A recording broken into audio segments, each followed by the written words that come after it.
Hello, everyone. Thank you for tuning in today. It's Tuesday, September the 19th. I've got, several things I want to go over with you, but today I'm announcing the appointment of Hollis Lewis to the West Virginia House of Delegates in the 57th District serving Kanawha County. And Hollis, I've known of you, in many ways. I feel like I've known you and know you as a friend, but I know you'll do a great job. I'm really proud to be able to appoint you, and you'll fill the vacated seat of Doug Scaff. And Doug just recently resigned a couple of weeks ago, and we wish Doug the very best as well. But Hollis, congratulations, way to go. You're an official House of Delegate member of West Virginia right now. I've also appointed Jeremy C. Jones. Jeremy, I know very well, as our state forester and director of the West Virginia Division of Forestry.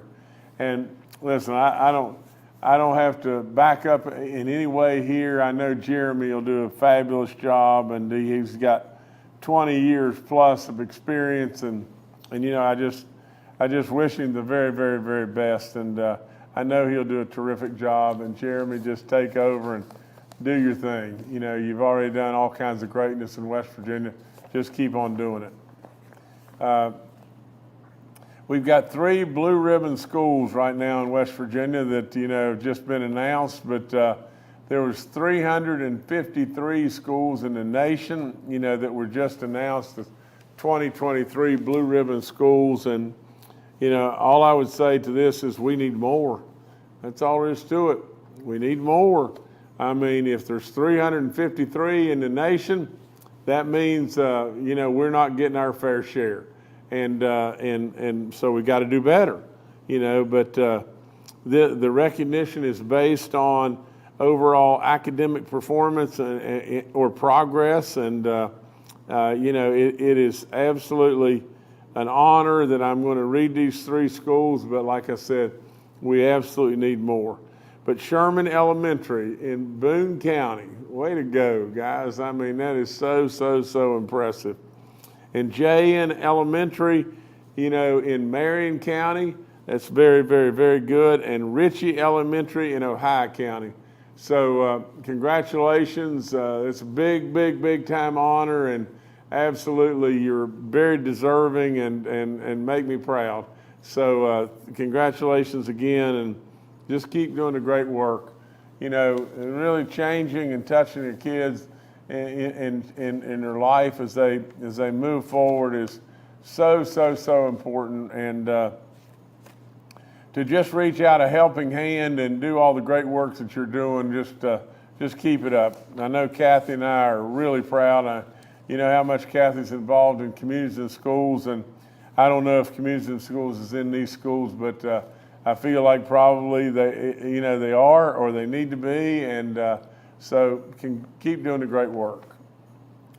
I've joined 24 other Republican governors in sending a letter to President Biden. I don't know that it'll do a hill of beans of good, but we got to keep trying. Our president is just, I can't fathom the directions that we continue to move in the administration of President Biden, that anybody in their right mind could step back and say, we're doing the right things. I mean, this is a letter regarding how the crisis at the southern border is impacting every single state. I want to read this to you. The letter calls on the Biden administration to immediately relay accurate, detailed, and thorough data to the states about who is crossing the southern border illegally, where they are relocating, how the federal government is processing their asylum applications, and whether whether they are being deported. Look, we have a flood of people that are coming across the border. Many of them are absolutely just people that are seeking a better way of life.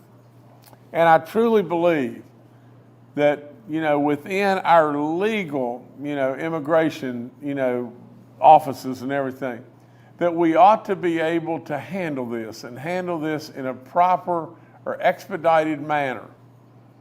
Maybe there's even another system that we can come up with, because to be perfectly honest, in many situations, we need people. We need workers. We've got jobs to fill. But we need to do it the correct way, don't we? We don't know who these people are.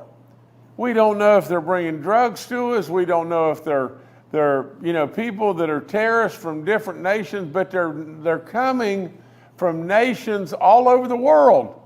They're not just coming from Mexico. We sent our National Guard down there, and they were there for 30 days. In 30 days, they encountered over 10,000 illegal aliens trying to get into this country. In 30 days, just a handful of National Guardsmen and women, 53 or 54 of them, encountered 10,178 illegal immigrants trying to get into this country. Now look, if you think we're doing the right thing there, absolutely, in my opinion, you've got a blooming screw loose. We got to do something about this. It's an effort. We're signing a letter, or sending a letter with 24 other Republican governors. Will it do one bit of good? Or will it even see the light of day, or just thrown into a trash can? My bet is it'll be thrown into a trash can. But at least we're trying. The situation at our southern border is a travesty beyond belief in my book. Now let me switch channels to something that's on a lighter note, but we congratulated the Marshall football team last week, with a big win over East Carolina. We congratulate, our universities and our state teams and everything all the time. Now I want you to get this. We won a game and sent Pitt home, with their tail between their legs and everything, and probably not feeling very good. But absolutely a lot of people that had maybe even given up some level of hope on the WVU team and everything, I congratulate Coach Neil Brown, his staff, those great players, all the people at West Virginia University, and a fabulous win, and that made me so happy and so proud. Now Marshall's got to get ready for Virginia Tech, and they're on the way and everything, and we hope Marshall will take care of business there as well. But there's more news. There's more news outside of football. Now get this. If you don't think this is amazing, again, I don't know where you're at. But in West Virginia right now, we have the number 1 and number 2 nationally ranked soccer teams. But the soccer teams that were ranked by top drawer soccer rankings, Marshall University has the number 1 men's soccer team in the nation, and WVU has the number 2 men's soccer team in the nation. Now, a lot of people think about West Virginia and sports and everything, but we're quickly becoming a soccer state that is absolutely, worth, everyone, looking up and giving West Virginia that great look that we deserve all the time. That's all I got right now. We'll take your questions. All right. Thank you, Governor. Let's now go to members of the media for questions. First off, let's go to Mark Curtis with Nexstar Media. Good afternoon, Governor and fellow reporters and staffers. Well, while they're on the subject of sports, Governor, let me ask you, some preliminary numbers are out now on the high school transfers, athletic transfers in West Virginia. We're still waiting for all the numbers for every county in the state, but these are just for Kanawha, Cabell, and Putnam County, so a very populous part of the state. We find that 47 football players transferred this season. And people are worried about the impact with the blowouts. Here's South Charleston is now 0-4. The football team is 0-4. They lost at least 6 players. They've been outscored 283-0. St. Albans High School, 0-4 record. At least 7 outbound students. They've been outscored 241-34. There are those in the legislature that are calling for action. Some want the authority for this to be put back with the SSAC and not have lawmakers dealing with it. I know I asked you this last week, but what should be done about these lopsided football games, the high school transfer rule, and does the legislature need to go back in session, maybe in January, and revisit this and maybe repeal the law that they passed that you did not sign? Well, Mark, now everybody's got to give me my due on this. You know, I'm a coach, and I've done it for a long, long, long time. I've done it even back when I had brown hair and was skinny. So I've done this for a long time. I've coached almost 1,300 games, and I truly believe that we have made a terrible mistake. And I told everyone that I could come in contact with of exactly my feelings before. You know, a lot of times people, you know, and I'm sure I've screwed up and done something as well. Sometimes it's really, really hard to stand up and say, messed up, we need to do something else. But our legislature is really messed up here. That's all there is to it. Now, maybe the intent was good, but really and truly, the authority that absolutely has the best knowledge is the SSAC. And we didn't listen to them. They told us what would happen, and we didn't listen to them. And thank God I'm not in the we, because with all in me, I tried. But Mark, to just tell it like it is, if I would have vetoed this within 10 minutes, and I'm exaggerating to make my point, within 10 minutes there would have been an override on my veto in both the House and the Senate. Now, I'm not throwing anybody under the bus here. All I am saying is we made a mistake. You know, if we made a mistake in the legislature, let's clean it up. I mean, for crying out loud, you know, you can bet your life on this, that of the 47 transfers that you're referring to that happened in 3 counties, you can bet your life that the managers on the team weren't one of the 47 of the transfers. Who's transferring are the stars that absolutely are recruited by coaches, by schools, and everything, and taking advantage of a situation. And then what you have happen is terrible, lopsided sports performances between a team that is really struggling and a team that is dominating with excellent players. It's the wrong thing to do, you know, and we need to straighten it up, and we need first and foremost to let the SSAC guide us. You know, I said it before, I said it over and over, you know, we need, and all this is going to do is do these things. It embarrasses kids. And let's pray beyond belief that it doesn't embarrass somebody to where they go out and they do something bad, maybe even bad to themselves. It absolutely endangers kids. I mean, when you have kids that are of lesser caliber, and all of a sudden the ball's snapped and it looks like a herd of buffaloes coming running at you, you know, or a herd of mean mountaineers coming running at you, you turn the wrong way, you get hit the wrong way, and then, you know, there's all kinds of possibilities of injuries that are really tough. So with all that being said, and on top of that, does it not just destroy the fabric of what we're trying to do and promote good, healthy competition that's fun for our kids and teach them good, you know, ethics and morals and respect and competition and principles and honor and all the different things that we're trying to teach our kids.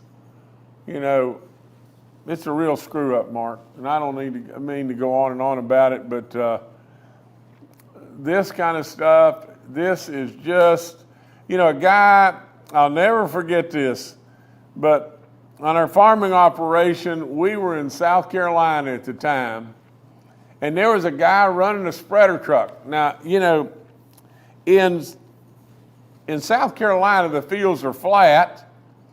In West Virginia, what happens normally when somebody enters the field with a spreader truck, they go around the outside of the fields. They go all the way around the perimeter of the field, and then they work themselves in a circle, oftentimes around and around and around, because our fields are lying on a hillside and they're you know, not uniform, you know, maybe they're real narrow and long or whatever it may be. But that's how they do the spreading an awful lot of times in West Virginia. In South Carolina, you know, they just go back and forth, back and forth, back and forth, and then they get to the ends of the field when they finish everything up. Well, I stopped the guy that was running the spreader truck. He's a good friend. His name is Randy Floyd. And Randy got off the spreader truck and he looked right at me and he said, "Jim Justice, you telling me how to run that spreader truck is like me telling Michael Jordan how to play basketball." Well, in all honesty, we should be listening to the SSAC. You know, they're not a bunch of bad people. They've got a lot of experience. We ought not be trying to do everything ourselves. All right, thank you, Mark. Let's now go to Charles Young with WV News. Hi, this is Charles Young with WV News. Governor, I wanted to go back to what you were talking about the southern border. Do you have any plans to, send additional National Guard troops to the border, or are there any other actions within, your powers that you could take if you think this letter won't have any impact? Thank you. Charles, I don't really have any other plan, to send more folks. I guess if the Texas people or whomever, step up and make additional requests, we'll evaluate. Charles, I'm a governor from West Virginia. I'm not sitting in the U.S. Senate today. I'm a governor in West Virginia, and you've got a Democrat administration, and God forbid, it's one thing crazy right after another. Pick a winner. Are you going to pick the embarrassment in Afghanistan, or you're going to pick, what we're doing, in regard to crime, what we're doing in regard to our schools? That we're allowing, things to be taught to kids. Are we doing the right thing in destroying women's sports? Pick a winner. Is it inflation? Is it the energy policy, that, across this country and everything? Is it that we're, just hell-bent beyond belief, to ignore fossil fuels and think that we can do in this country, in this world, without fossil fuels? We really, and the other thing is, absolutely anybody in their right mind can figure this out. But we need people that have knowledge and experience. And I'm not giving you a campaign speech, for God's sakes, a living. The situation in Washington is broken beyond belief. We don't have honor. We don't respect one another. We don't respect people's viewpoints. It just goes on and on and on, Charles. But to answer your question more pointedly, I don't have any plans to send additional National Guardsmen or women down there at this point in time. We don't have any request from Texas, and but it's a real problem. And Charles, I was really tickled and really proud of those folks that went, and we're going to try to continue to do whatever we can to protect West Virginia. That's the bottom line. If we believe that folks coming across that border are not affecting West Virginia, you're not thinking right.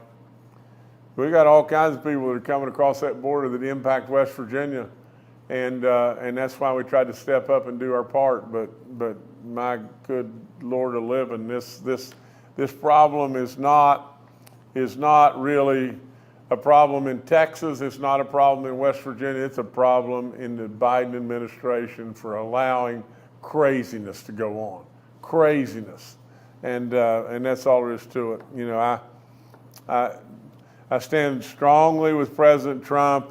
You know, I think he'll be our nominee, and with all in me, I truly believe. You know, just ask yourself: do you really believe we'd be having this discussion if President Trump were our president? You know, do you really honestly believe we would be having a discussion about Ukraine if President Trump had been the president, or if we had a real leader? Do you really believe that? You know, if you really believe that, you know, then you're out in left field in my book. All right, thank you, Charles. Let's now go to Steve Adams with Ogden News. Yeah, this is Steve Adams with Ogden Newspapers. I got a question in regards to the appointment of Inspector General Honaker. I had seen earlier this week where the Real, a website based out of Greenbrier County, had brought some issues to light in regards to Honaker's appointment to that position, since he was a delegate at the time that position was created by the West Virginia legislature, and having been a paid position, the state constitution prohibits lawmakers from being appointed to civil positions that are paid, that are created at the time that they were a lawmaker. So I didn't know if that had been brought to your attention, or if that's something your staff and legal team had looked into, whether the appointment would be able to be made, and if there are any issues regarding that. Thank you. Stephen, it's not been brought to my attention yet and everything. I'll be more than glad to check it out and everything. I think Mike Honaker is a really good man, and I think he'll do a fine job. I don't know. You know, there's always just some back and forth, and maybe there's somebody in Greenbrier County that didn't like Mike, or whatever the situation may be. I don't really know what's going on there, but from the standpoint of him technically being eligible and us legally doing the right thing in the hire, I'll follow up on your question and check it out, but I've not heard anything in regard to that, but I'll check it out. All right, thank you, Steve. Governor, let's kick it back to you. Just real quick, we really are happy about the appointment of Hollis Lewis. Jeremy Jones, and heading up all of our forestry. He'll do a fabulous job. Congratulations again to Sherman Elementary and Jay Elementary and Ritchie Elementary. Great work. You've heard me about the southern border, and congratulations again to Neil Brown, his staff, and all those great players at WVU. Marshall's got to get ready for Virginia Tech, and way to go, Marshall and WVU. Number 1, number 2 in the whole nation in soccer. Really good stuff. So congratulations to everyone, and let's just keep working, everybody. Proud of you. Thank you.